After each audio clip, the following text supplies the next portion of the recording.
Hello everyone, welcome back. कैसे हैं आप लोग? आशा करते हैं आप लोग बहुत अच्छे होंगे।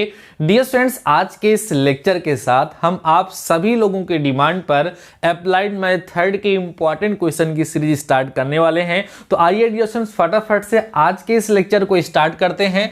आज के इस लेक्चर में हम आपके सिलेबस की यूनिट फर्स्ट, जिसका नाम आब्यू अर्थात मैट्रिसेस हैं, के इंपॉर्टेंट क्वेश्चंस आप लोगों को सॉल्व कराएंगे। डियर स्टूडेंट्स, आज के इस लेक्चर में जो क्वेश्चन सॉल्व कराए जाएंगे वो इजी या टफ नहीं होंगे। वो क्वेश्चन सॉल्व कराए जाएंगे जो आपके एग्जाम में कभी ना कभी पूछे जा चुके हैं या जिनके पूछे जाने की संभावना है। तो इसलिए डियर स्टूडेंट्स, कॉपी और पेन लेकर के बैठिएगा और हर एक क्वेश्चन को बेहतर तरीके से सीखिएगा और नोट करते चलिएगा। आइए डियर स्टूडेंट्स, फर्स्ट क्वेश्चन से शुरुआत करते हैं। डियर स्टूडेंट, देखो, पहले आपको इजी क्वेश्चन सॉल्व कराएंगे, फिर बड़े बड़े क्वेश्चन सॉल्व कराएंगे। ठीक है, इसमें 1 नंबर वाले क्वेश्चन, 2 नंबर वाले क्वेश्चन और 5 नंबर वाले क्वेश्चन, हर एक प्रकार के क्वेश्चंस का कलेक्शन आप लोगों को मैं प्रोवाइड करा रहा हूं। आपको जितना क्वेश्चन इस यूनिट के अंतर्गत मैं प्रोवाइड करा दूंगा, इसी टाइप का क्वेश्चन आपके एग्जाम में आएगा। यही क्वेश्चन आपके एग्जाम में आएगा ये मैं नहीं कह सकता हूं, लेकिन चांस है कि इसमें से आएगा, काफी ज्यादा चांस है, लेकिन इस टाइप का ही आएगा, इस बात की तो गारंटी है। ठीक है, आइए समझते हैं। फर्स्ट क्वेश्चन आपकी स्क्रीन पर दिख रहा होगा, लिखा हुआ है यदि a इक्वल टू इतना तो 2a का मान ज्ञात कीजिए। आप कहोगे सर इतना आसान सा क्वेश्चन तो मत ही बताइए। भाई, शुरुआत तो धीरे धीरे ही होगी और इस क्वेश्चन से शुरुआत मैं इसलिए कर रहा हूं क्योंकि ये यूपीबीटीई की तरफ से 2012 में पूछा जा चुका है। तो सॉल्यूशन क्या होगा जरा देख लीजिए आप लोग। तो भैया सॉल्यूशन कितना आसान होगा। अच्छा, ये क्वेश्चन एमसीक्यू में भी आ सकता है। यहां पर a की वैल्यू आपको कितनी गिवन है भाई? 1 है, 4 है, 2 है, 5 है, 3 है और क्या है? 6 है। बेहतर तरीके से समझते चलिए और करते चलिए मेरे साथ। 2a निकालना है। अब ये क्वेश्चन आता क्यों है? क्योंकि डियर स्टूडेंट्स, आपको सिखाया गया कि अगर किसी अदिश से किसी आव्यूह में गुणा करना होता है तो उस अदिश से आव्यूह के मैट्रिक्स के प्रत्येक अवयव को गुणा किया जाता है, जबकि सारणिक में किसी एक पंक्ति या किसी एक स्तंभ में ही गुणा किया जाता है। तो कभी कभी सारणिक आ जाता है, कभी कभी आव्यूह। यहां लिखा है आव्यूह, इसलिए इस 2 से इसके प्रत्येक अवयव में गुणा हो जाएगा। इसमें गुणा होगा 2, इसमें 4, इसमें 6, इसमें 8, इसमें 10 और इसमें 12 और यही आप लोगों का आंसर हो जाएगा। ये 1 मार्क का क्वेश्चन है जो यूपीबीटी की तरफ से 2012 में पूछा गया क्वेश्चन है। ऐसे ही एक क्वेश्चन और है जो 2011 में पूछा गया था। सिमिलर क्वेश्चन है, इसको आप लोग खुद करेंगे। क्वेश्चन मैं यहां लिख दे रहा हूं, लेकिन चूंकि मैं क्वेश्चन का कलेक्शन दे रहा हूं इसलिए इन सबको करते जाइए। क्वेश्चन देखिए क्या है भैया, कह रहा है यदि a इक्वल टू, एक मैट्रिक्स यहां हमें गिवन है, देखो क्या है, 1 है, 2 है, 3 है, फिर 4 लिखा हुआ है, उसके बाद फिर 5, 6 लिखा हुआ है। ठीक है, कह रहे हैं तो 3a का मान ज्ञात कीजिए। ठीक ना, कह रहे हैं तो 3a का मान ज्ञात कीजिए। ठीक ना, ध्यान से समझते चलिएगा। ये क्वेश्चन जो है ये भी यूपीबीटीई की तरफ से 2011 में पूछा गया क्वेश्चन है। सो इंपॉर्टेंट है, आप इसको कर लेंगे बहुत आराम से ना। 3a का मतलब है इसके प्रत्येक अवयव में 3 से क्या कर देंगे, मल्टीप्लाई कर देंगे और आप सभी लोगों का इसका क्या आ जाएगा, रिजल्ट आ जाएगा। तो इस तरीके से कोई मैट्रिक्स दे करके, कोई आव्यूह दे करके उसमें किसी संख्या से गुणा करने के लिए कहा जा सकता है। अगर आप लोग नहीं जानते हैं, भूल चुके हैं, तो ध्यान रखिएगा, जब किसी अदिश से किसी आव्यूह को गुणा किया जाता है तो गुणा करने का तरीका है कि उस अदिश से, उस संख्या से, उस आव्यूह के प्रत्येक अवयव को गुणा कर दिया जाता है। मींस नोट आपको यहां पर यह ध्यान रखना है हमेशा के लिए। जैसे a इक्वल टू आपको कोई मैट्रिक्स गिवन है ABCD, है ना, आपको इसको k निकालना है, मतलब k से मल्टीप्लाई करना है। तो k से इसके प्रत्येक एलिमेंट में क्या होता है, मल्टीप्लाई हो जाता है। ये रूल होता है। इसी रूल का यूज करके अक्सर हर साल एक क्वेश्चन एग्जाम में पूछा जाता है 1 नंबर का। तो आराम से इसको आप लोग फोड़ देंगे, कोई दिक्कत नहीं है। 2 क्वेश्चन, एक मैंने कर दिया है, एक आप लोगों को दे दिया है, इसको आप सभी लोग क्या करेंगे, सॉल्व करेंगे। ठीक है ना, ध्यान से समझते चलिए। मैं यहां पर केवल क्वेश्चन ही नहीं सॉल्व कराऊंगा, उसके पीछे का जो लॉजिक है ना डियर स्टूडेंट्स, उसको भी बताते चलूंगा। ध्यान रखिए, अभी छोटा सा क्वेश्चन देख करके घबराइए मत, भागिए मत। जितने भी क्वेश्चन आज के इस लेक्चर में सॉल्व कराएंगे सब बहुत इंपॉर्टेंट होंगे और हर एक क्वेश्चन को सॉल्व कर जरूर से जरूर लेना भैया। इन सारे क्वेश्चन का कलेक्शन तैयार करना। अगले क्वेश्चन की तरफ चलते हैं। क्वेश्चन नंबर 3 देखना ध्यान से। यहां क्वेश्चन बोल रहा है यदि a इक्वल टू, हमारे पास अभी 1 मार्क्स वाले क्वेश्चन चल रहे हैं, 1, 3, 2 और 4। ठीक है, तथा ध्यान देना, तथा b जो है वो हमें कितना गिवन है, 5, 7, 6 और 8 गिवन है, ठीक ना। कह रहे हैं तो a प्लस बी तथा a माइनस बी का मान ज्ञात करो या कीजिए।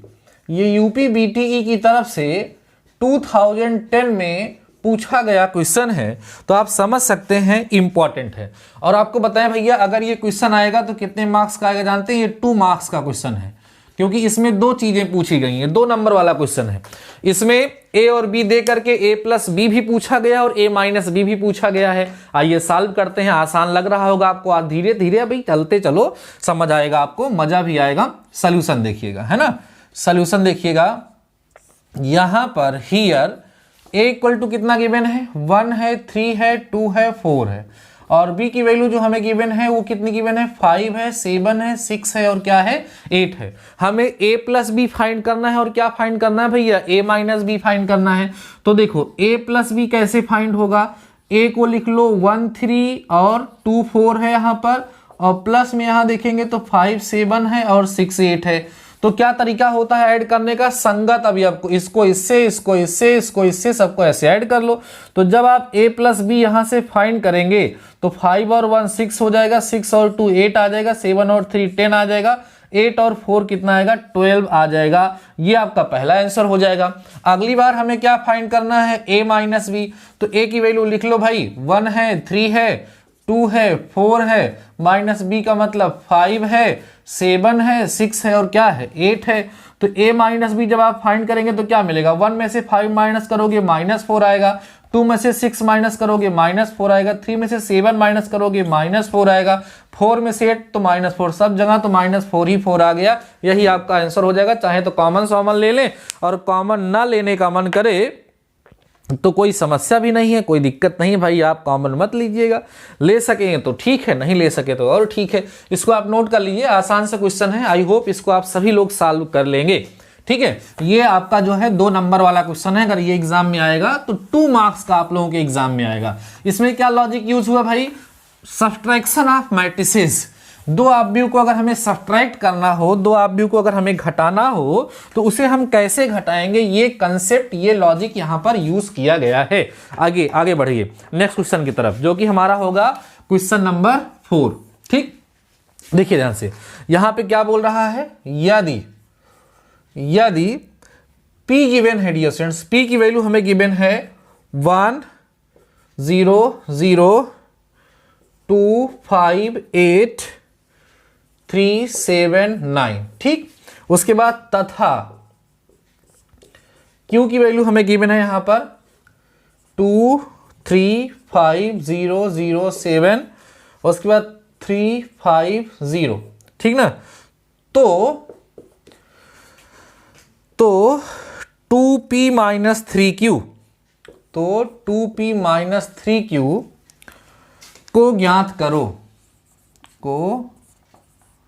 क्या ज्ञात करना है भैया? और ये जो है यूपी डिप्लोमा 2009 में पूछा गया क्वेश्चन है। आइए इसको हम लोग सॉल्व करते हैं। आसान सा क्वेश्चन है।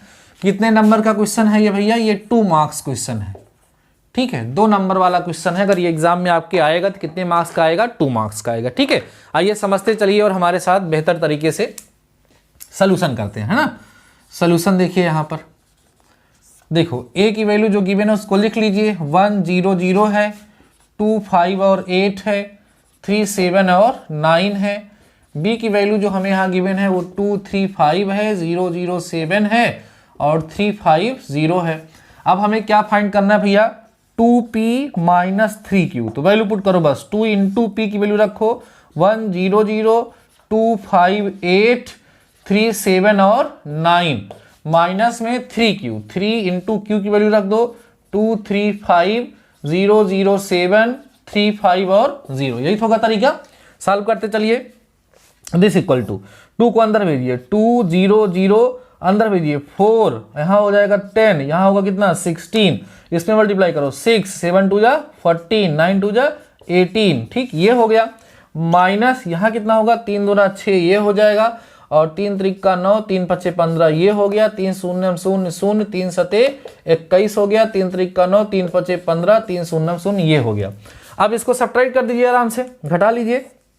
2 में से 6 माइनस होगा तो -4 आएगा, 4 में से 0 होगा तो 4 आएगा, 6 में से 9 माइनस होगा तो कितना आएगा -3 ये हो गया। 0 में से 9 माइनस करोगे कितना आएगा -9 आएगा। 10 में से 0 करोगे तो 10 आएगा। 14 में से 15 का माइनस करोगे तो -1 आएगा। 0 में से 15 माइनस करोगे -15 आएगा। 16 में से 21 जब माइनस करोगे भैया तो -5 आएगा। 18 में से 0 माइनस करोगे तो 18 आएगा। यही आप सभी लोगों का यहाँ पर क्या हो जाएगा, आंसर हो जाएगा। ठीक है, बहुत ही आसान सा क्वेश्चन है। आंसर आ रहा है -4 -9 -15। उसके बाद फिर आ रहा है 4 10 -5 -3 -1 एंड 18। बहुत ही आसान सा क्वेश्चन था। अभी तक जो क्वेश्चन हम लोगों ने सॉल्व किया ये सारे के सारे क्वेश्चन प्लस माइनस और किसी भी स्केलर क्वांटिटी से मल्टीप्लाई के कंसेप्ट पर बेस्ड थे और ये क्वेश्चन 2 मार्क्स का था। अब आगे चलिए नेक्स्ट क्वेश्चन। देखो जो भी क्वेश्चन यहाँ हम सॉल्व करा रहे हैं ये सभी के सभी प्रीवियस ईयर में पूछे गए क्वेश्चन हैं। मैं क्वेश्चन मॉडल पेपर से सारे क्वेश्चन सॉल्व करा रहा हूँ, आप लोगों की प्रैक्टिस करा रहा हूँ। तो सारे क्वेश्चन को बेहतरीन तरीके से हमारे साथ बैठ के लगाइए, मेरे साथ करिए, बैक नहीं लगेगा इस बात की तो गारंटी है। अच्छे से अच्छा मार्क आप लोग ऑब्टेन करेंगे, टेंशन मत लीजिए। ठीक है, चलिए बेहतर तरीके से करते चलिए, आगे बढ़ते हैं नेक्स्ट क्वेश्चन की तरफ जो कि हमारा क्वेश्चन नंबर 5 है भैया। क्वेश्चन नंबर 5 है, देखिए यहां पे क्या लिखा हुआ है। यदि ठीक है ए बराबर एक मैट्रिक्स गिवन है, 1 है 4 है और 3 है, फिर लिखा है 2 3 और 1 लिखा हुआ है, फिर 3 2 और 4 लिखा हुआ है। ठीक है, कह रहे हैं तो ए स्क्वायर का मान ज्ञात कीजिए। देखो मल्टीप्लाई वाला क्वेश्चन आ गया। ठीक है, ये भी 2 नंबर में ही आएगा और आपको बता दें कि ये जो है यूपीबीटीई की तरफ से 2010 में पूछा गया क्वेश्चन है। ठीक है, ऐसे आप नोट करते चलिए और ये सारे क्वेश्चन को रिवाइज करते चलिए। जितनी ज्यादा प्रैक्टिस उतने अच्छे मार्क्स। आइए सोल्यूशन करते हैं इसका हम लोग। मल्टीप्लीकेशन कैसे होता है मैंने आपको पढ़ाया है, नहीं पढ़े होंगे तो चैनल पे प्लेलिस्ट बनी हुई है। देखो ए स्क्वायर का मतलब भैया ए इंटू ए होता है, तो ए स्क्वायर इक्वल टू ए की वैल्यू लिख लीजिए। इसको 1 4 3 हो गया, 2 3 1 हो गया, 3 2 4 हो गया। ठीक, फिर इसको लिखिए यहाँ पर 1 4 3 2 3 1 3 2 और 4 हो गया। समझ रहे हो, ऐसे लिख देते हैं। अब इसको मल्टीप्लाई करने का तरीका पता है ना, इसको पकड़ो इसके साथ, इसको पकड़ो दूसरे वाले के साथ, पहले रो को पहले कॉलम, फिर दूसरे कॉलम, फिर तीसरे कॉलम के साथ, फिर सेकंड रो पकड़ो, सेकंड रो को फर्स्ट कॉलम के साथ, सेकंड कॉलम के साथ, थर्ड कॉलम के साथ, फिर थर्ड रो को पढ़ो फर्स्ट रो कॉलम के साथ। ऐसे करना है आप लोगों को। चलिए करिएगा तो क्या मिलेगा। देखो ए स्क्वायर इक्वल टू, इसको पकड़ो 1 का 1 के साथ 1 हो गया, 2 का 4 के साथ 8 हो गया, 3 का 3 के साथ 9, ये मल्टीप्लाई हो गया। अब इसको इसके साथ 1 का 2 से 2 हुआ, 2 का 3 से 6 हुआ, 3 का 1 से कितना हो गया 3 हो गया। अब इसी को इसके साथ लेके जाओ, 1 का 3 के साथ 3 होगा, 2 का 2 के साथ 4 होगा, 3 का 4 के साथ कितना होगा 12 होगा। समझ रहे हैं आप लोग।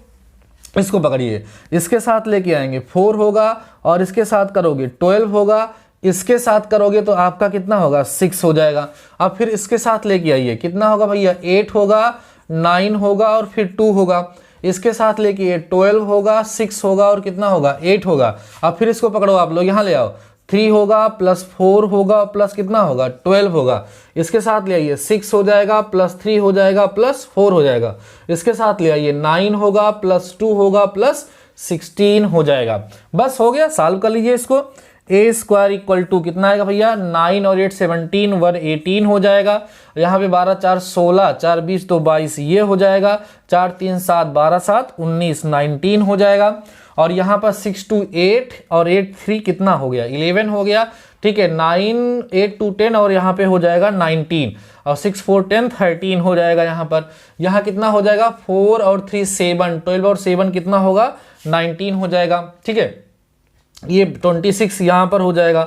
यहाँ पर आप करोगे तो 9 और 2 11 और 16 करोगे तो आ जाएगा 27। ये ए स्क्वायर की भैया क्या हो जाएगी वैल्यू हो जाएगी। एक बार हम चेक कर लेते हैं। 18 22 19 11 19 13 19 26 और 27 यही आंसर आ रहा है।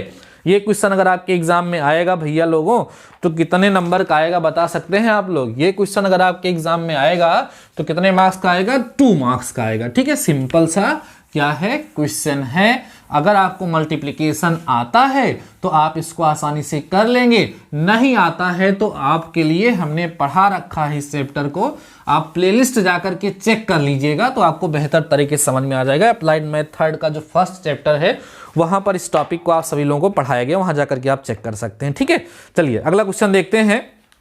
ये क्वेश्चन 2008 में पूछा गया है और इसको आप सभी लोगों को क्या करना है? सॉल्व करना है। क्वेश्चन नंबर 6 देखेंगे आप सभी लोग। इसमें लिखा हुआ है यदि, ध्यान देना, लिखा है यदि आव्यूह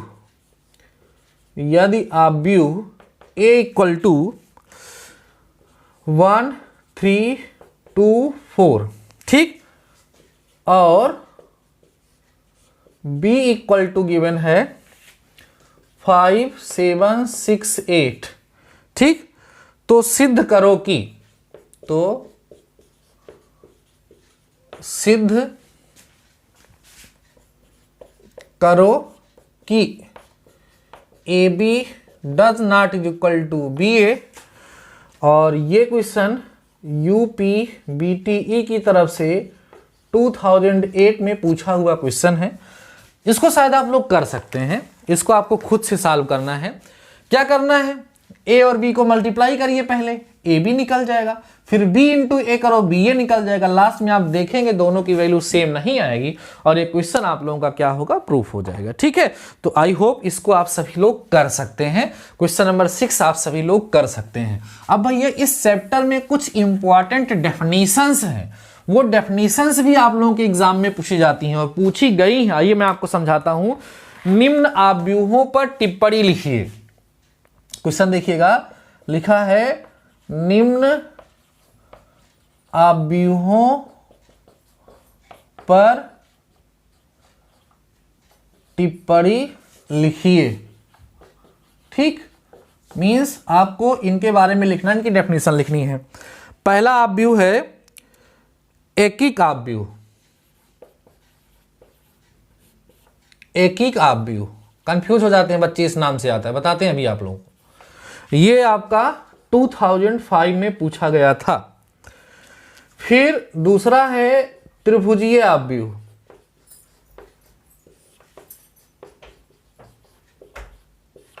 ठीक, ये हमारा 2006 में, 4 में और 5 में 3 बार पूछा गया है, तो आप समझ सकते हैं कि कुछ ज्यादा इंपॉर्टेंट है। और समझिएगा, अगला आया है, एबीसी कर रहे हैं यहां पे, ठीक है। अगला सममित आव्यूह की परिभाषा पूछी गई है, अपने मन में रिवाइज करते चलिए। सममित आव्यूह, और इसकी डेफिनेशन भैया यूपी में 2004 में, 5 में और 13 में पूछी गई है। फिर डी है लांबिक आव्यूह।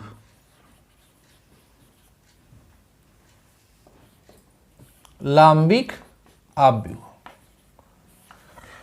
ठीक है।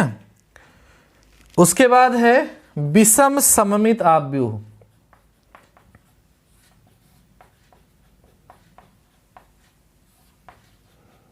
जिसको बोलते हैं स्क्यू सिमेट्रिक मैट्रिक्स। ये जो है 2005 और 6 में पूछा गया है। तो आप ये देख रहे हैं कि यहाँ पर 5 जो है मैट्रिक्स के टाइप्स हैं, ये एग्जाम में कई बार पूछे गए हैं। तो आप सभी लोग इस चीज़ को ध्यान रखें कि इसको आपको बेहतर तरीके से समझना है और ध्यान रखना है। वैसे तो हमने इन सब की डेफिनेशंस लिखा रखी है, बता रखी है, लेकिन फिर भी मैं आप सभी लोगों को एक बार इसको हल्का हल्का एक्सप्लेन करता चलता हूं, क्योंकि ये सारी डेफिनेशंस बहुत ही ज़्यादा अच्छे हैं। इसको एक क्वेश्चन ना समझिएगा भैया। अभी तक ये जो हमारा क्वेश्चन है, ये क्वेश्चन नंबर शायद आप लोगों का कौन सा होगा? क्वेश्चन नंबर 7 होगा आई होप। और इस 7 में 1 क्वेश्चन, 2 क्वेश्चन, 3 4 5, मतलब 6 5 11 क्वेश्चन हो जा रहे हैं। तो ये सब क्वेश्चन अलग अलग पूछे जाते हैं, कभी कभी एक साथ। अगर एक साथ में 2-3 डेफिनेशन पूछेगा तो 5 मार्क्स में पूछेगा, 2 डेफिनेशन पूछ लेगा 2 मार्क्स में पूछ लेगा, एक ही डेफिनेशन पूछेगा तो 1 मार्क्स में पूछ लेगा। कुल मिलाकर ये डेफिनेशन एग्जाम में पूछी जाती हैं। तो आइए मैं आप लोगों को समझाता हूं क्या होता है। पहला हम आपको बताएंगे एकीक आव्यूह।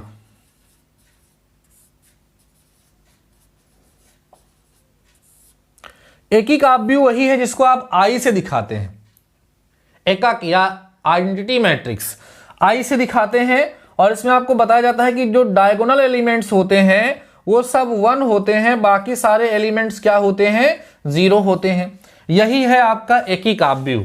डेफिनेशन कैसे लिखेंगे आप सभी लोग इसकी, ऐसा वर्ग आव्यूह जिसके विकर्ण अवयव 1 हो, बाकी सारे अवयव क्या हो, 0 हो, उसी को हम एकीक आव्यूह, एकक आव्यूह या आइडेंटिटी मैट्रिक्स कहते हैं। इसको आई से प्रदर्शित करते हैं। ऐसा आप लोग लिखते हैं एग्जाम में।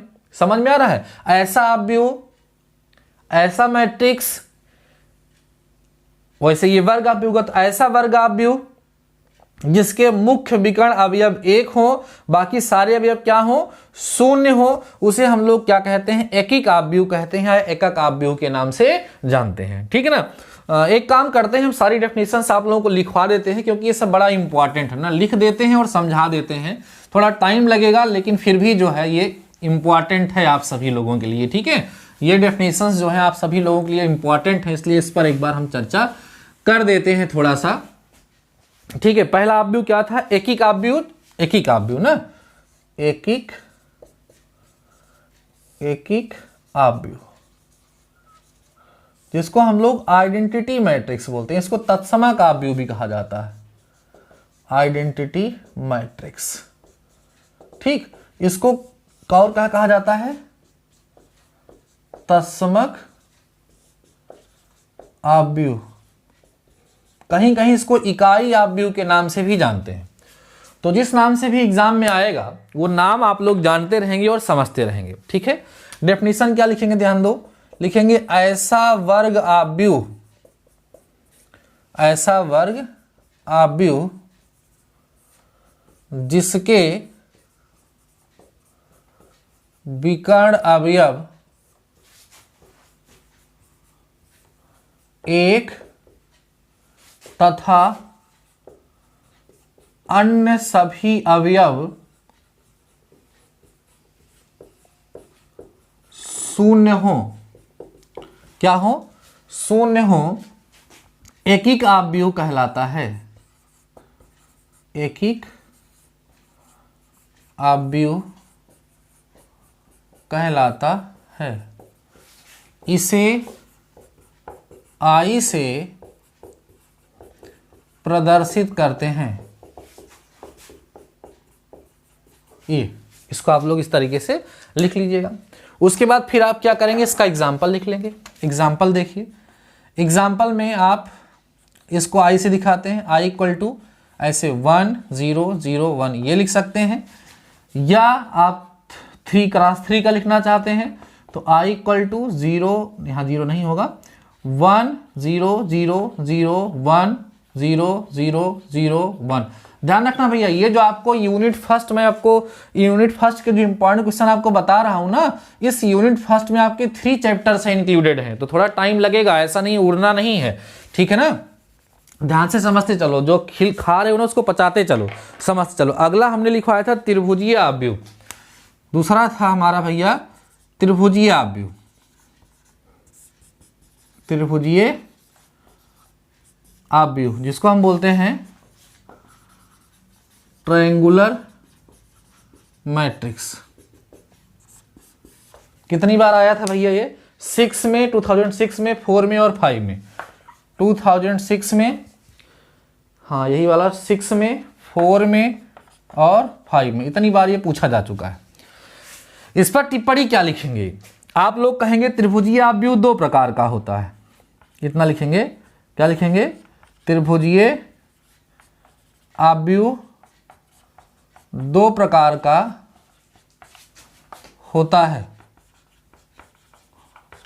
जान लो कौन कौन सा। पहला होता है ऊपरी त्रिभुजीय आव्यूह,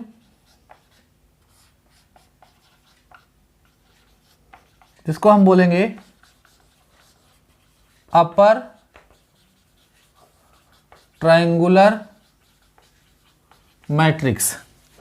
दूसरा होता है निम्न त्रिभुजीय आव्यूह, ठीक, जिसे हम बोलते हैं lower triangular matrix, lower triangular matrix. ठीक, देखो इसमें क्या होता है, पहले इसका एग्जांपल लिखिए। जैसे ए इक्वल टू आप लिखो, अपर ट्रायंगल मतलब ऊपर ट्रायंगल बनेगा 1 2 3, ठीक, और यहां लिख दो 0, यहां लिखो 0, यहां 5, यहां लिखो 0, यहां 7 लिखो, यहां 9 लिखो। देखो ये अपर ट्रायंगुलर है, तो डेफिनेशन बनेगी ऊपर त्रिभुज आव्यूह एक ऐसा आव्यूह होता है जिसमें मुख्य विकर्ण के नीचे के सारे व्यव क्या हो गए 0, तो ऊपर एक त्रिभुज बनता हुआ नजर आता है। देखो ये आपको ट्रायंगल दिख रहा है कि नहीं, ये आपको त्रिभुज बनता हुआ नजर आ रहा है। तो त्रिभुज जब ऊपर बन रहा है तो इसी को बोलेंगे ऊपरी त्रिभुजीय आव्यूह, और जब त्रिभुज नीचे पर इसको बोलेंगे निम्न त्रिभुजीय आव्यूह। तो अगला एग्जाम्पल लिखेंगे निम्न त्रिभुजीय, क्या लिखेंगे उसमें देखो ध्यान से, यहाँ जैसे 5 लिख दो, यहाँ 7 लिख दो, यहाँ 8 लिख दो, यहाँ 0 लिखो, यहाँ 7 लिखो, यहाँ 2 0 0 5 लिख दो। अब देखो ऊपर के सारे जब 0 हो गए तो आपको ट्रायंगल कहां दिख रहा है, देखो ट्रायंगल नीचे दिख रहा है, तो इसलिए यह निम्न त्रिभुजीय आव्यूह हो गया। तो जब इस पे टिप्पणी लिखने के लिए आता है बहुत, तो त्रिभुजीय आव्यूह पे टिप्पणी लिखने के लिए आएगा, क्योंकि देख रहे हैं आप लोग इसको 3 बार पूछा जा चुका है। तो आप बोलेंगे सबसे पहले त्रिभुजीय आव्यूह 2 प्रकार के होते हैं, एक ऊपरी त्रिभुजीय आव्यूह इसको बोलेंगे अपर ट्रायंगुलर मैट्रिक्स, दूसरा होगा निम्न त्रिभुजीय आव्यूह इसको हम लोग बोलेंगे लोअर ट्रायंगुलर मैट्रिक्स। तो आप हेडिंग डालेंगे ऊपर त्रिभुजीय आव्यूह, उसका डेफिनेशन बता करके ये लिख देंगे, इसकी डेफिनेशन बता के लिख देंगे। इसमें क्या होगा, मुख्य विकर्ण के नीचे के अवयव 0 होते हैं, इसमें मुख्य विकर्ण के ऊपर के अवयव क्या होते हैं 0 होते हैं। ये सब वर्ग आव्यूह से ही बनते हैं, इस चीज को आप ध्यान रखिएगा। जब भी डेफिनेशन लिखेंगे ऐसा वर्ग आव्यूह, ऐसा वर्ग आव्यूह हमेशा उसमें जोड़ते रहेंगे। तो ये 2 डेफिनेशंस हो गई, नोट करिए इसको। बाकी आगे भी मैं बढ़ा रहा हूं, आगे भी चीजें आप सभी लोगों को समझा रहा करिए। फिर हम लोग देखते हैं नेक्स्ट डेफिनेशंस, ठीक है ना। बहुत ही ज्यादा इंपॉर्टेंट लेक्चर डियर स्टूडेंट्स आज का ये हो रहा है, लगभग आधे घंटे का लेक्चर होने वाला है। अभी लगभग आधे घंटे लेक्चर आप सभी लोगों का और चलेगा, और भी अच्छे अच्छे क्वेश्चंस हम आपके साथ शेयर करेंगे। सारे क्वेश्चन को जरूर से जरूर समझ लीजिएगा, ठीक है। अगला था बच्चों सममित आव्यूह, सममित आव्यूह, ठीक है, सममित आव्यूह जिसको हम लोग सिमेट्रिक मैट्रिक्स के नाम से जानते हैं, ठीक ना। क्या बोलेंगे, सिमेट्रिक मैट्रिक्स। ये क्या होता है, डेफिनेशन पढ़ाई गई थी, यदि ए कोई ऐसा आव्यूह है कि ए डैश बराबर ए, अगर किसी आव्यूह का हम क्या निकालते हैं, ट्रांसपोज मीन्स परिवर्त निकालते हैं, और हमें वही आव्यूह प्राप्त होता है, तो इस प्रकार के आव्यूह को हम सममित आव्यूह कहते हैं। यहां कहा जाता है यदि ए कोई ऐसा आव्यूह है, ठीक है, यदि ए कोई ऐसा आव्यूह हो कि ऐसा आव्यूह हो कि ए डैश बराबर ए, तो ए सममित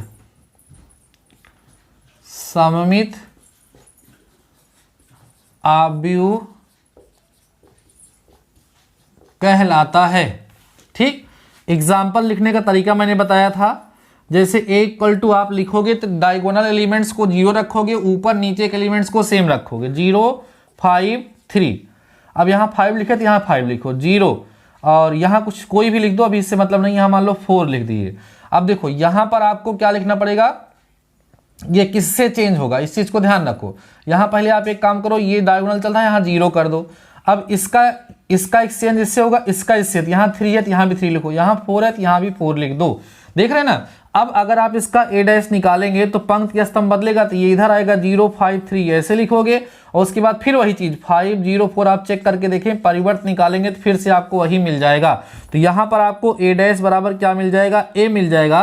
तो चूंकि ए डैश बराबर ए आ रहा है, इसीलिए इसको हम लोग क्या कहेंगे, सममित आव्यूह कहेंगे, सिमेट्रिक मैट्रिक्स कहेंगे। और आपको ध्यान हो तो सममित आव्यूह के साथ साथ विषम सममित आव्यूह भी आपको पढ़ाया गया था, इसमें आपको बताया गया था, इसी में लिख दे रहे हैं, इसको आप नोट करिए, इसी में विषम सममित जोड़ दे रहा हूं मैं। विषम सममित आव्यूह क्या होता है, स्क्यू सिमेट्रिक मैट्रिक्स किसे कहते हैं। और ये भैया ये जो है ये भी 2005 और 6 में पूछा गया क्वेश्चन है। अभी एक बच रहा है लाम्बिक आव्यूह, ठीक है, उसको ही बता रहे हैं। पहले विषम सममित बता दें तो स्क्यू सिमेट्रिक इसको हम लोग बोलेंगे, क्या बोलेंगे, स्क्यू सिमेट्रिक मैट्रिक्स। तो बोलेंगे यदि एक कोई ऐसा आव्यूह है कि a' बराबर -a हो जाए। इससे बताया था कि ऐसे सेम लिखेंगे, ऊपर नीचे का चिन्ह बदल देंगे, यहाँ प्लस है तो यहाँ माइनस, माइनस कर दीजिए। जब आप इसको सॉल्व करेंगे तो जब सॉल्व करेंगे इसको बदलेंगे तो ये माइनसवा यहाँ लग जाएगा, यहाँ लग जाएगा और यहाँ लग जाएगा, और बाद में माइनस कॉमन ले लेते हैं और उसके बाद उससे क्या होता है कि a' बराबर -a मिल जाता है। ऐसा आपको पहले पढ़ाया जा चुका है। इसमें एग्जांपल लिखने का तरीका है कि विकर्ण के अवयव को 0 लिखिएगा, ऊपर नीचे के एलिमेंट को सेम लिखने के साथ साथ उनका चिन्ह बदल दीजिएगा, उसका एग्जाम्पल आप लोग लिख सकते हैं, ठीक है। एग्जाम्पल ही लिखना होगा, उसको प्रूफ करने की आवश्यकता नहीं होगी। तो ये हो गया सममित और विषम सममित आव्यूह, symmetric and skew symmetric matrix. a' equal to a आया तो सिमेट्रिक हुआ, a' इक्वल टू -a आया तो स्क्यू सिमेट्रिक हुआ। देखो डेफिनेशन पे भी नंबर मिलेगा, लेकिन एग्जाम्पल मस्ट है। यहाँ पर एग्जाम्पल वो बच्चे कभी नहीं लिख पाते हैं जिनको ट्रिक नहीं पता होती है एग्जाम्पल लिखने की। तो एग्जाम्पल लिखने की ट्रिक क्या होगी बताइए। हमने बताया कि जब सिमेट्रिक या स्क्यू सिमेट्रिक का एग्जाम्पल लिखेंगे तो जो डायगोनल एलिमेंट्स होंगे वो हमेशा 0 होंगे, उसके ऊपर नीचे के एलिमेंट सेम होंगे। अगर वो सिमेट्रिक है तो, स्क्यू सिमेट्रिक है तो ऊपर नीचे के एलिमेंट्स को सेम लिख करके चिन्ह बदल दीजिएगा, माइनस कर दीजिएगा, जहां प्लस कर दीजिएगा, अपने आप वो हो जाएगा। अगला है बच्चों लाम्बिक आव्यूह, ठीक है। लाम्बिक आव्यूह क्या है, देखो लाम्बिक आव्यूह, लाम्बिक आव्यूह देख लीजिए आप लोग, ठीक। आप कहते हैं यदि ए कोई ऐसा आव्यूह हो कि a' इंटू a बराबर या a इंटू a' बराबर i आ जाए, ठीक है। किसी भी मैट्रिक्स को उससे उसके किससे भैया, उसके ट्रांसपोज से अगर हम मल्टीप्लाई कराएं, उसके परिवर्त से अगर हम मल्टीप्लाई कराएं और हमें आइडेंटिटी मैट्रिक्स मिल जाए अर्थात आई मिल जाए, तो इस प्रकार के आव्यूह को हम लोग लाम्बिक आव्यूह के नाम से जानते हैं। इस चीज को, इसकी डेफिनेशन को भी आप लोग क्या करेंगे, ध्यान रखेंगे। अगला क्वेश्चन आप लोग देखिएगा, ये जो है ये क्वेश्चन जो है ये भी डेफिनेशन ही है और ये भैया 5 मार्क्स में आएगी जब आएगी तो। देखिए क्वेश्चन क्या है, आव्यूह तथा सारणिक में अंतर पूछेगा। आव्यूह तथा सारणिक में अंतर लिखिए, ठीक है। ये क्वेश्चन आएगा, ये क्वेश्चन यूपी बीटीई की तरफ से 2000 में पूछा जा चुका है। आव्यूह तथा सारणिक में अंतर लिखिए। तो क्या क्या लिखेंगे, पहला आव्यूह के लिए इस चिन्ह का प्रयोग करते हैं, सारणिक के लिए इस चिन्ह का प्रयोग करते हैं। इसमें पंक्ति बराबर स्तंभ हो ऐसा कुछ जरूरी नहीं है, इसमें पंक्ति और स्तंभ सदैव क्या होते हैं, बराबर होते हैं, ठीक है। और उसके बाद इसकी कुछ प्रॉपर्टीज लिख दीजिएगा। अगर किसी भी आव्यूह को किसी संख्या से गुणा करना है तो उसके प्रत्येक अवयव में गुणा करना पड़ता है। इसमें केवल किसी एक पंक्ति या किसी एक स्तंभ में गुणा किया जाता है। आव्यूह का मान नहीं निकाला जाता है, सारणिक का प्रसार करके उसका मान निकाला जाता है। ऐसे आपको 3-4 गुण जो आपको उस समय ध्यान होंगे उसको आप सभी लोग लिख देंगे, बस आप सभी लोगों को आंसर मिल जाएगा। बस यही हमने 2-3 बताया, उसी को आप सभी लोगों को क्या करना है भैया, लिख देना है, ठीक है। चलिए ये क्वेश्चन भी आप लोगों का हो जाएगा, बहुत ही आसान सा था। तो बीच में थोड़ी सी डेफिनेशंस आ गई, कुछ बच्चे हमारे बोर होकर के खिसक रहे हैं, तो खिसके ना, आगे बढ़ें और टॉपिक को समझते चलें। सारे क्वेश्चन बहुत ही चुनिंदा क्वेश्चन है, बड़ी इंपॉर्टेंट क्वेश्चन है, एक भी क्वेश्चन को स्किप करेंगे बाद में आपको पछताना पड़ेगा। अगला क्वेश्चन देखिएगा, जो भी क्वेश्चन नंबर होगा, क्वेश्चन नंबर स्किप हो चुका है, ठीक है। देखो ये 500 क्वेश्चन सीरीज जो है वो एक हमने हेडिंग बना दी है। अप्रॉक्सीमेटली 500 क्वेश्चन या उससे ज़्यादा भी हो सकते हैं। क्वेश्चन की काउंटिंग हम लोग नहीं करेंगे, जितना ज़्यादा से ज़्यादा हो जाए, हर एक चैप्टर के अच्छे क्वेश्चन हमें कवर करने हैं, ठीक है। उससे ज़्यादा हो जाए तो और अच्छी बात है, कम हो जाए तो अच्छी बात नहीं है, ठीक है। देखिएगा ध्यान से, क्वेश्चन देखिए क्या है, करें आव्यूह क्या है, 3 है और 1 - 2i लिखा हुआ है, उसके बाद 1 + 2i लिखा हुआ है और 2 लिखा है। करें का परिवर्त आव्यूह ज्ञात कीजिए, का परिवर्त आव्यूह, ठीक है, परिवर्त आव्यूह ज्ञात कीजिए। इसका आपको परिवर्त आव्यूह ज्ञात करना है। यूपीबीटीई की तरफ से 2012 में यह क्वेश्चन पूछा जा चुका है, इंपॉर्टेंट है। अब देखो किसी का परिवर्त निकालने का क्या मतलब होता है, पंक्ति को स्तंभ में बदल दो, स्तंभ को पंक्ति में बदल दो। कितना आसान सा क्वेश्चन, 1 नंबर में या 2 नंबर में आ सकता है। सोल्यूशन देखिए यहाँ पर, सोल्यूशन क्या है, ए की वैल्यू आपको गिवन है ना, कितना है 3, 1 माइनस 2 आयोटा, 1 प्लस 2 आयोटा 2 है। निकालना ए डैश है तो क्या आ जाएगा 3, 1 प्लस 2 आयोटा, 1 माइनस 2 आयोटा और 2। पहली पंक्ति को पहला स्तंभ बना दिए, दूसरी पंक्ति को दूसरा स्तंभ बना दिए। यही आप लोगों का क्या हो गया, आंसर हो गया। डेफिनेशन पता होगी, कंसेप्ट पता होगा, तभी तो क्वेश्चन को सॉल्व कर पाएंगे, नहीं तो नहीं कर पाएंगे भाई। जिसको ये पता है कि परिवर्त तथा ट्रांसपोज का मतलब क्या होता है, उसके लिए जो है आसान है, और जिसको नहीं पता है उसके लिए भाई समस्या है। तो इसको नोट करिएगा, अच्छा क्वेश्चन है। नेक्स्ट क्वेश्चन की तरफ बढ़ते हैं। अब थोड़ा सा अच्छे क्वेश्चन आप सभी लोगों को मिलेंगे। आप सब देखो यहाँ पे टॉपिक वाइज क्वेश्चन चल रहे हैं। पहले के क्वेश्चन हमने स्टार्ट किया, सबसे पहले आव्यूह मैट्रिक्स की जो स्टार्टिंग की प्रॉपर्टीज थे उन पे क्वेश्चन आया, मल्टीप्लाई पे आया, प्लस पे आया, माइनस पे आया। अब डेफिनेशंस पे चल रहा है। अगला क्वेश्चन देखिए आप सभी लोग, लिखा है सिद्ध कीजिए कि, क्वेश्चन देखिएगा, लिखा है सिद्ध कीजिए कि, क्या सिद्ध करना है भैया, सिद्ध करना है कि आव्यूह ए इक्वल टू 0, 1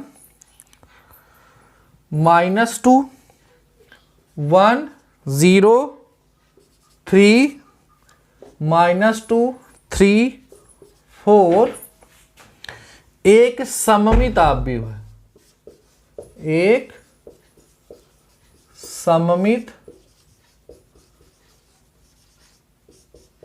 आव्यूह है, ऐसा हमें प्रूफ करना है।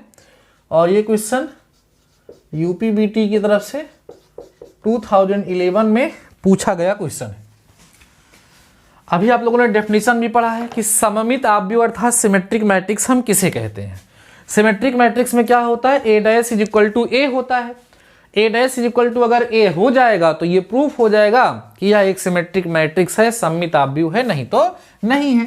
तो आइए सॉल्यूशन देखिए, इसका सॉल्यूशन देखिए और समझिए। आप कहोगे here a equal to 0, 1 minus 2, 1, 0, 3 minus 2, 3 और क्या है भैया 4 है।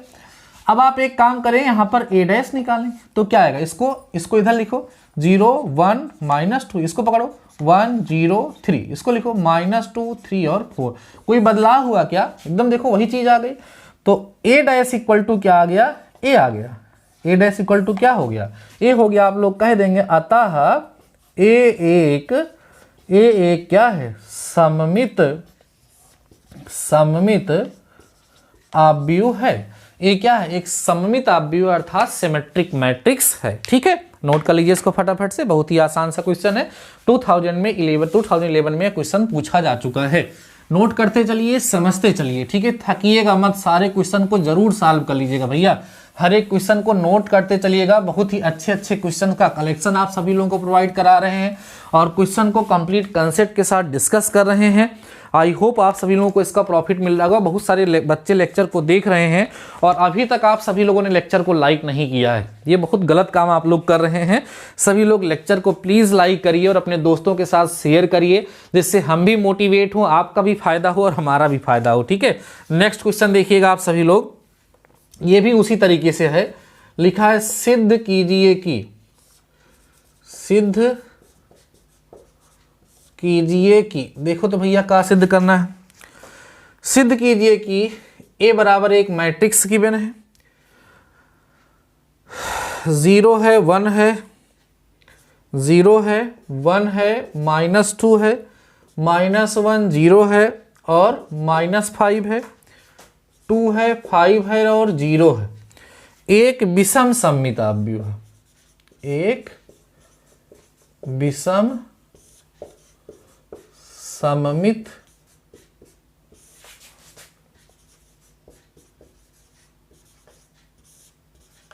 आव्यूह है। ये भी जो है यूपी बीटीई की तरफ से 2011 में पूछा गया क्वेश्चन है। इसमें क्या होगा, a dash is equal to minus A हमें दिखाना पड़ेगा। अगर a dash is equal to हम माइनस ए दिखा देंगे तो प्रूफ हो जाएगा कि यह एक विषम सममित आव्यूह है। आइए सॉल्व करिएगा। सॉल्यूशन देखिए, आप सभी लोग देखिए ध्यान से, तो भैया आराम से समझते चलिएगा। a इक्वल टू 0 1 -2 -1 0 -5 2 5 और 0। सबसे पहले क्या निकालोगे, a डैश परिवर्त निकालो, 0 -1 2, इसको पहली पंक्ति पहला स्तंभ बनाओ, 1 0 5, इसको -2 -5 और 0, इस तरीके से हो जाएगा। अब इसमें माइनस कॉमन ले लो, तो a डैश इक्वल टू जब माइनस कॉमन ले लोगे तो यहाँ 0 आएगा, यहाँ +1, यहाँ -2 आ जाएगा, यहाँ -1, यहाँ 0, यहाँ -5 आ जाएगा, यहाँ +2 +5 और 0। अब आप देखो ध्यान से, ये a के बराबर आ गया होगा, चेक करो ध्यान से, a के बराबर आ गया होगा, तो a डैश इक्वल टू क्या आ गया, माइनस है। और अगर a dash equal to minus A आ गया तो इससे क्या प्रूफ हो गया कि यह एक विषम सममित आव्यूह है। अर्थात a जो है एक क्या है भैया, एक विषम सममित आव्यूह है।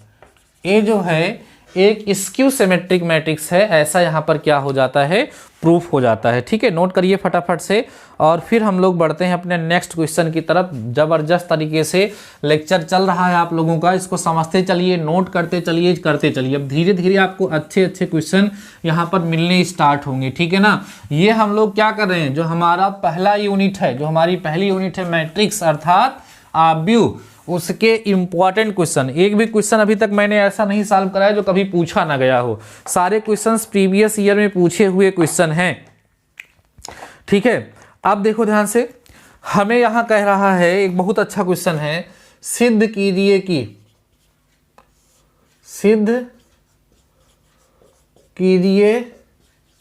कि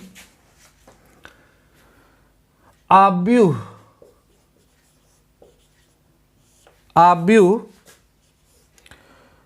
देखो तो कौन सा आव्यूह दिया गया है भैया, 1 है, 2 - 3 आयोटा है, 3 - 4 आयोटा है, 2 + 3 आयोटा है, 0 है, 4 + 5 आयोटा है, 3 + 4 आयोटा है, 4 - 5 आयोटा है, 2 है, हरमिटीय है, कहीं कहीं हरमिटीय, कहीं कहीं हिरमिटीय लिखा रहता है, हिरमटीय है। इंपॉर्टेंट क्वेश्चन है, 2013 में पूछा गया है। अब हिरमिटियन निकालने का तरीका क्या होता है, देखो ध्यान से, यहां पर क्या होता है, इफ यू हैव सो ये चीज इज इक्वल टू ए, अगर कोई मैट्रिक्स इस तरीके से दिया गया है, उसका कॉन्जुगेट निकाल के उसका ट्रांसपोज निकालें और आपको वही मैट्रिक्स मिल जाता है तो वह हरमिटीय या हिरमिटीय हो जाता है।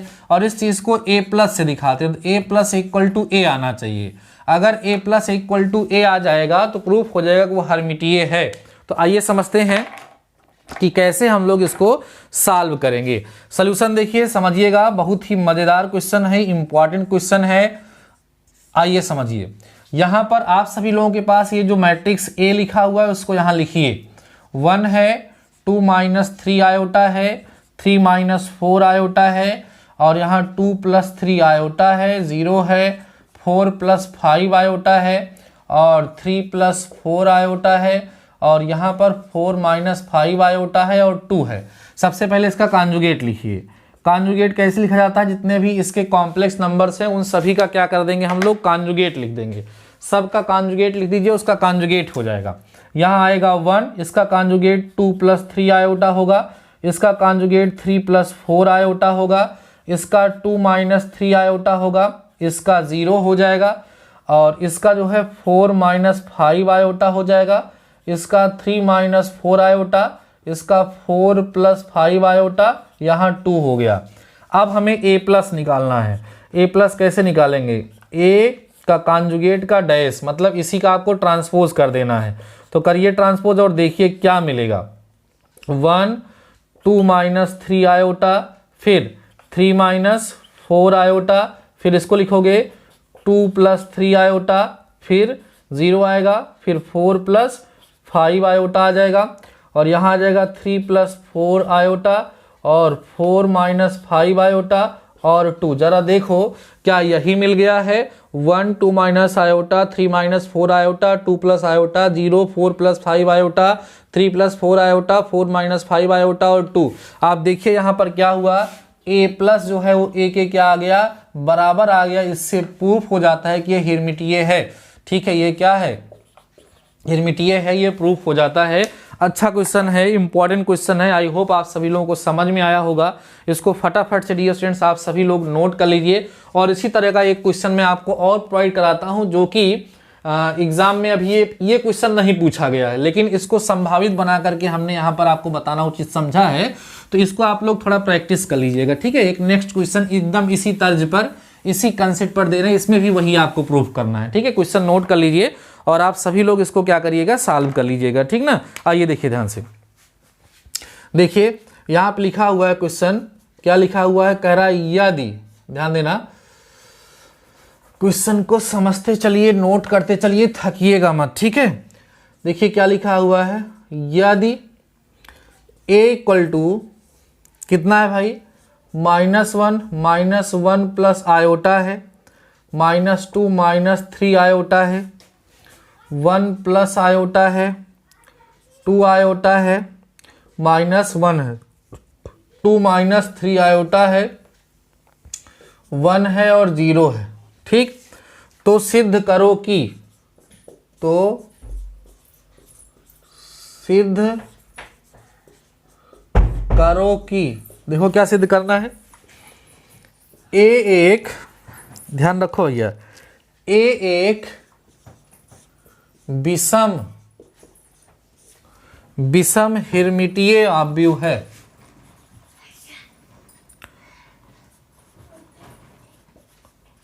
ठीक, हिरमिटीय आव्यूह है, इसमें विषम लग गया है। तो देखो जब हिरमिट दिखाना होगा तो a plus A equal to A दिखाना होता है, इसमें a plus A equal to minus A दिखाना होगा। तो a प्लस निकालने का तरीका मैंने बता दिया, उसमें से माइनस कॉमन लेगा तो a के बराबर आ जाएगा, और ऐसा दिखा देंगे, बस प्रूफ हो जाएगा। अच्छा क्वेश्चन है, ये पूछा जा सकता है, संभावित क्वेश्चन है, इसलिए हमने आप सभी लोगों के साथ इसको शेयर कर दिया। इसको फटाफट से नोट करिए, फिर हम चलते हैं डियर स्टूडेंट्स अपने नेक्स्ट क्वेश्चन की तरफ और उसको हम लोग सॉल्व करते हैं। ठीक है, नेक्स्ट क्वेश्चन हमारा और भी ज़्यादा इंपॉर्टेंट है। ये क्वेश्चन 2008 में पूछा गया क्वेश्चन है। देखिए क्या है, क्वेश्चन नोट करेंगे हम लोग। लिखा है सिद्ध कीजिए कि, सिद्ध कीजिए कि, देखो क्या सिद्ध करना है भैया, आव्यूह a equal to cos theta minus sine theta, sine theta cos theta एक लांबिक आव्यूह है, एक लांबिक आव्यूह है। यूपीबीटीई की तरफ से 2008 में ये क्वेश्चन पूछा जा चुका है। आइए कैसे इसको हम लोग सॉल्व करेंगे। आपको पता है कि इसको प्रूफ करने का तरीका क्या है। अगर हम a into A dash equal to I दिखा दें तो प्रूफ हो जाएगा कि यह क्या है भैया, लांबिक सदिश है। क्या है, लांबिक सदिश है, तब ये जाकर के प्रूफ हो जाएगा, नहीं तो ये प्रूफ नहीं होगा। लांबिक भी बोल सकते हैं, कहीं कहीं इसको लंब कोणीय भी कहा जाता है। तो ये एग्जाम में बहुत ज़्यादा पूछा जाता है, इस चीज़ को ध्यान रखिएगा। तो इसको आइए हम लोग समझते हैं कि कैसे इसको हम लोग प्रूफ करेंगे। चलिए समझिएगा, सोल्यूशन देखिएगा इसका भैया, सोल्यूशन ध्यान से देखिएगा आप लोग। यहाँ पर जो गिवन है लिखिएगा, हियर ए इक्वल टू आपको गिवन है कॉस थीटा है, और उसके बाद क्या है, माइनस साइन थीटा है, साइन थीटा है, और क्या है, कॉस थीटा है। अब सबसे पहले आप क्या निकालोगे, ए डैश, तो यहाँ आएगा कॉस थीटा, यहाँ आएगा साइन थीटा, यहाँ आएगा माइनस साइन थीटा, और आ जाएगा कितना, कॉस थीटा। क्लियर है। अब आइए इसको मल्टीप्लाई करिए। नाउ ए डैश इंटू ए करिए, ए डैश इंटू ए करिए या ए इंटू ए डैश करिए, आप कर सकते हैं क्योंकि ये दोनों स्क्वायर मैट्रिक्स हैं तो आ जाएगा। ए इंटू ए डैश हम लोग यहाँ पर करते हैं और देखते हैं कि हमें क्या मिलेगा। देखिए ए कितना है, कॉस थीटा है, माइनस में साइन थीटा है, साइन थीटा है, फिर कितना है कॉस थीटा है, फिर यहाँ इंटू में आप देखेंगे, ध्यान देना सभी लोग, इंटू में यहाँ देखेंगे तो कितना है कॉस थीटा है, फिर साइन थीटा है और माइनस साइन थीटा है और कितना है भैया कॉस थीटा है। इसको करिए मल्टीप्लाई तो क्या आएगा, A into A dash equal to, इसको इसके साथ ले आओ, इसको इसके साथ करोगे कितना आएगा, देखो कॉस स्क्वायर थीटा, इसको इसके साथ करो कितना आएगा, प्लस में हो जाएगा साइन स्क्वायर थीटा, फिर इसको इसके साथ ले जाइए, इसके साथ करेंगे तो आएगा माइनस साइन थीटा इंटू में कॉस थीटा, फिर इसके साथ जाओगे तो प्लस में साइन थीटा इंटू में कॉस थीटा। अब इसको इसके साथ ले जाइए तो आपको मिलेगा माइनस में साइन थीटा इंटू में कॉस थीटा, इसके साथ करोगे ये इसके साथ जाएगा, इसके साथ देख रहे हैं, इसको इसके साथ किया, इसके साथ करोगे तो प्लस में कितना आएगा साइन थीटा इंटू में कॉस थीटा, इसके साथ करेंगे तो हो जाएगा प्लस में साइन स्क्वायर थीटा और कॉस को करोगे तो हो जाएगा प्लस में कितना कॉस स्क्वायर थीटा। देख पा रहे हैं आप सभी लोग इसको। अब इसको सिंप्लीफाई करिए, देखिए A into A dash is equal to sine square theta plus cos square theta कितना होता है 1 होता है, ये कैंसिल होके 0 आएगा, ये भी कैंसिल होके 0 आएगा और यहाँ कितना आ जाएगा 1 आ जाएगा। देख पा रहे हैं आप सभी लोग। अब बोलो ये क्या है, आइडेंटिटी मैट्रिक्स है, तो आपको यहाँ से मिल जाएगा A into A dash is equal to I. समझ आ रहा है, आप कहेंगे अर्थात ए एक कैसा सदिश है, बोलो लांबिक सदिश है। ठीक है, ए क्या है, लांबिक सदिश है। बहुत ही इंपॉर्टेंट क्वेश्चन है डियर स्टूडेंट्स, इसको फटाफट से नोट करिए। फिर इसी के सेम टू सेम लॉजिक पर, इसी के कंसेप्ट पर, इसी लॉजिक पर मैं आप सभी लोगों को एक क्वेश्चन दे देता हूं, उसको आप सभी लोग खुद से सॉल्व कर लीजिएगा, थोड़ी सी प्रैक्टिस आप सभी लोगों की यहां पर हो जाएगी। ठीक है, चलिए इसको फटाफट से आप सभी लोग नोट करिए। नेक्स्ट क्वेश्चन की तरफ बढ़ते हैं डियर स्टूडेंट्स। आज का ये लेक्चर बहुत ही ज़्यादा इंपॉर्टेंट था, बहुत ही अच्छे क्वेश्चन हमने यहाँ पर डिस्कस किए हैं और एक पहला चैप्टर जो आप लोगों ने बहुत पहले पढ़ा था, आज उसका हम लोगों ने काफ़ी हद तक रिवीजन करने का प्रयास किया है, काफ़ी हद तक उसको समझाने का प्रयास किया है। अभी इस यूनिट में इंपॉर्टेंट चैप्टर में हमारे पास और भी क्वेश्चंस बचे हुए हैं। ठीक है, उसको हम अभी आगे चल के आप लोगों के साथ डिस्कस करेंगे, शेयर करेंगे, समझते चलिए। बहुत ही बेहतरीन लेक्चर डियर स्टूडेंट्स आप लोगों के लिए मैं प्रोवाइड करा रहा हूँ। ठीक है ना, बहुत ही जबरदस्त तरीके से बहुत ही अच्छे क्वेश्चंस का कलेक्शन आपको मिल रहा है। आप जितने ज़्यादा से ज़्यादा क्वेश्चंस को सॉल्व कर पाएंगे, देखिए एक एक क्वेश्चन पे हम कंसेप्ट सिखाते चल रहे हैं। अब उसी में अगर चाहें तो डिजिट चेंज कर करके हम लोग 500 नहीं 1000 क्वेश्चन बना सकते हैं, लेकिन क्वेश्चन नहीं बनाना है, कंसेप्ट को समझना है और उन्हीं क्वेश्चन को टच करना है जो एग्जाम में आए हुए हैं। देखिए ये क्वेश्चन भी एग्जाम में आया है, इसको नोट करेंगे आप लोग। लिखा हुआ है सिद्ध कीजिए कि, ध्यान दें सभी लोग, लिखा है सिद्ध कीजिए कि, क्या सिद्ध करना है, आव्यूह, एक आव्यूह है हमारे पास, कौन है, a इक्वल टू, यहां है 1/3, 1 2 -2 2 1 2 2 -2 और 1, एक लंब कोणीय है। एक क्या है भैया, लंब कोणीय है या लांबिक सदिश है।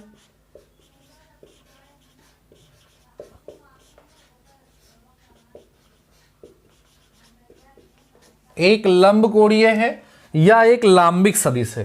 तो देखो ध्यान से कैसे सॉल्व करेंगे, जब इसका सॉल्यूशन करेंगे ना भैया तो देख लीजिए कैसे करेंगे। a की वैल्यू आपको पता है ना 1/3 है, 1 2 -2 2 1 2 2 -2 और 1 है। सबसे पहले आप इसका ए डैश देखिए, इस 3 को अंदर भेज करके लफड़ा मोल मत लीजिएगा, उसको बाहर है ऐसे इसमें भी रहने दीजिए। तो क्या आएगा 1 2 2 आ जाएगा, 2 1 -2 आ जाएगा, -2 2 और 1 आ जाएगा, ये आ जाएगा। अब आप a इंटू ए डैश करिएगा, तो पहले आप इन दोनों को मल्टीप्लाई करके यहाँ 1/9 लिख दीजिएगा। उसके बाद इसको लिखिएगा 1 2 -2, ये हो गया, 2 1 2 हो गया, 2 -2 और 1 हो गया। अब इसको आपको मल्टीप्लाई करना होगा 1 2 2 से, 2 1 -2 से, -2 2 और 1 से। अब इसको जब आप मल्टीप्लाई करके देखेंगे तो a डैश इंटू ए की वैल्यू जो है, a इंटू ए डैश की वैल्यू आई आ जाएगी। और जब a into A dash is equal to I आ जाएगा, भैया देख लीजिए फटाफट से आप सभी लोग इसको, a इंटू ए डैश की वैल्यू जब कितनी आ जाएगी, आई आ जाएगी, ठीक है, तो ये प्रूफ हो जाएगा कि ये हमारा जो दिया गया मैट्रिक्स है, हमारा जो दिया गया आव्यूह है वो क्या है, वो दिया गया आव्यूह जो है एक लंब कोणीय आव्यूह है, या हम कह सकते हैं ये एक लांबिक आव्यूह है। ये आपका प्रूफ हो जाएगा। तो आप लोग इसको आई होप मल्टीप्लाई कर सकते हैं, मल्टीप्लाई करेंगे और आप लोग इसको मुझे बताएंगे कि कैसा क्या है। अभी इसमें जो है ना और भी कंसेप्ट बच रहे हैं, आइगन वैल्यू वगैरह निकालने के लिए भी आपके एग्जाम में आता है, और हमने जो है एमसीक्यू बेस्ड भी बना करके रखा है क्वेश्चन आप सभी लोगों के लिए कुछ अलग से, उस पर मैं आप लोगों के साथ डिस्कस करूंगा। लेकिन पहले एक बार देख लें कि एमसीक्यू आने वाला है या नहीं आने वाला है। अभी तो हम लोग केवल बीटीई की नोटिस का ही इंतजार कर रहे हैं, हम लोग आंखें लगाए हैं कि हो सकता है कुछ हो जाए, ठीक है ना, लेकिन अभी तो कोई रास्ता नज़र नहीं आ रहा है, ठीक है ना। चलिए ठीक है, आई होप आप सभी लोगों को ये चीज़ें समझ में आई होंगी। जो भी टॉपिक, जो भी कंसेप्ट आज के इस लेक्चर में मैंने आपको पढ़ाने का प्रयास किया है, उससे कुछ डेफिनेशंस भी रिवाइज हुई हैं, कुछ कंसेप्ट भी रिवाइज हुए हैं। अगर उन कंसेप्ट को, उन डेफिनेशंस को आप सभी लोगों ने बेहतर तरीके से समझा होगा, रिवाइज किया होगा, तो उससे आप सभी लोगों को लाभ जरूर से ज़रूर मिलेगा। पूरी तरीके से आप इस लेक्चर का, इस टॉपिक का लाभ ले सकते हैं, इसका फ़ायदा उठा सकते हैं, इसलिए बेहतर तरीके से इसको करते चलिए। अब तो भैया लेक्चर समाप्त होने वाला है। अभी भी बहुत सारे हमारे दोस्त ऐसे हैं, हमारे बहुत सारे साथी ऐसे हैं जिन्होंने अभी तक लेक्चर को लाइक नहीं किया है ना। बहुत सारे साथी हमारे बचे हुए हैं जिनका मन नहीं कर रहा है कि हम लेक्चर को लाइक कर दें, तो वो सभी लोग लेक्चर को लाइक ज़रूर से ज़रूर कर लीजिए, ठीक है, और जिससे आप लोगों को बेहतर तरीके से और सारी चीज़ें मिल सकें ना। अपने दोस्तों के साथ शेयर भी करते रहिए, जिससे आप लोगों को भी फ़ायदा होगा और हमको भी फ़ायदा हो जाएगा, ठीक है ना। मैं कुछ और सोच रहा था आप सभी लोगों के लिए कि कुछ टास्क वगैरह दे देता। चलिए एक छोटा सा क्वेश्चन आप लोगों को देखते हैं याद है कि नहीं है। एक क्वेश्चन देखिएगा, एक आव्यूह है a इक्वल टू 1 1 1 है, फिर 1 1 1, फिर 1 1 1, ठीक है, आव्यूह है का आइगन मान बताना है। आइगन मान बताना है, कितना होगा कमेंट सेक्शन में कमेंट कर दीजिएगा आंसर कितना आ रहा है, ठीक है। देखते हैं एक बार आइगन मान आप लोग रिवाइज कर लेंगे ना, तो उस पर क्वेश्चन सॉल्व करने में जो है आसानी होगी। अगला क्वेश्चन देखिएगा, ऐसे इसमें है a इक्वल टू एक आव्यूह दिया हुआ है हमें, 1 है 0 है 0 है 0 है 3 है -1 है 0 है -1 है और 3 है के आइगन मानों का गुणनफल बताना है। के आइगन मानों का गुणनफल ज्ञात कीजिए। हम इसको आप लोगों को इसलिए दे रहे हैं जिससे जो आइगन मान वाला कंसेप्ट है ना, आइगन मान वाला जो कंसेप्ट है उसको आप लोग एक बार थोड़ा सा रिवाइज कर लें, ठीक है। क्वेश्चन नोट कर लीजिए आप सभी लोग इसको भैया। हम इसको आप लोगों को इसलिए दे रहे हैं कि आइगन मान का जो कंसेप्ट है ना उसको आप लोग एक बार रिवाइज कर लेंगे तो आपके लिए बेहतर होगा, क्योंकि अगले लेक्चर में देखो ये जान रहे हो ना, मैंने आपको बताया कि फर्स्ट यूनिट के क्वेश्चन है ये सब, फर्स्ट यूनिट के क्वेश्चन है ये सब, है ना। इसमें आपका 3 चैप्टर्स आते हैं, 3 चैप्टर्स आते हैं। मैं आपको बुक उठाता हूँ और बताता हूँ बाय नेम, आपको याद होना चाहिए, मुझे भी याद है। पहला चैप्टर आप लोगों का आव्यूह में है, केवल आव्यूह के नाम से।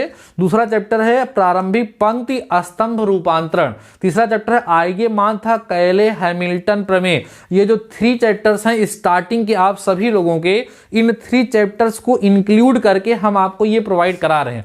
फर्स्ट यूनिट के सारे इंपॉर्टेंट क्वेश्चन मैं यहाँ पर कवर कर रहा हूँ, लगभग कवर कर चुका हूँ। अब एक लेक्चर और होगा, एक लेक्चर जो भी होगा, एक लेक्चर लगभग आपका 40 to 45 मिनट का हो जाएगा या 1 घंटे का हो जाएगा, उसमें सारी चीज़ें कवर हो जाएंगी। आई होप डियर स्टूडेंट्स आपको ये लेक्चर काफ़ी ज़्यादा हेल्पफुल लगा होगा। पसंद आया तो प्लीज़ कमेंट सेक्शन में कमेंट करके मुझे बताना कैसे लेक्चर आपको और चाहिए या नहीं चाहिए। बाकी डियर स्टूडेंट्स आज के इस लेक्चर में बस इतना ही, मिलते हैं नेक्स्ट लेक्चर के साथ, नेक्स्ट टॉपिक के साथ। तब तक के लिए शानदार रहिए और पढ़ते रहिए।